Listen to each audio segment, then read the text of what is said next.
Hello friends and welcome. The purpose of this channel is to share my journey building a high availability server for hosting my web app.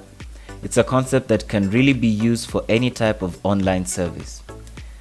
The real motivation to build this server is an actual problem I'm having at the office, and given that I'm hired to provide solutions, I thought, wait a minute, there's a lot of activity and details that I have to track daily, which is not a bad thing when you think about it.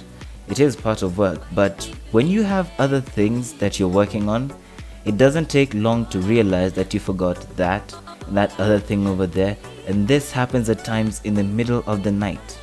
So instead of sleeping, you're up thinking about work. It's very draining, to wake up tired in the morning. Ugh. So I thought, why not automate some of these things so that records are kept and follow-ups are done by the system on my behalf? Then I can at least have some sleep when I should, instead of thinking about work in the middle of the night. Isn't that great? Wait, isn't that great? Yeah, I think it is. That's magic. Nobody will know about it, but the system will be doing my job and I can earn for my hard work of coming up with the system. How cool is that? So in this video, I share with you my secret. I am illustrating the concept of the entire system in a block diagram, showing first how I plan to make it resilient to survive cloud server failures, because if I have to sleep, I can't afford to have my server go to sleep too. It will beat the purpose. For me to achieve this, I will be employing a high availability architecture in the design of the system. The other problem I anticipate to encounter is overload. That's when there's too many requests than the server can handle.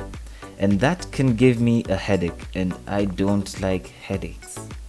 So for efficiency of my system, it would be prudent to distribute the load across multiple geographical locations. Thus, in my design, I have made provision for geographical load balancing to support my highly available system. And a system cannot be said to be highly available if it's only available in one location. Am I right? Anyway, but that creates another problem for me. How do I ship information across the Atlantic, the Pacific, and across other continents without someone listening in? That's a real problem, because with servers distributed across the globe, we know that they must talk to each other and to our users as well.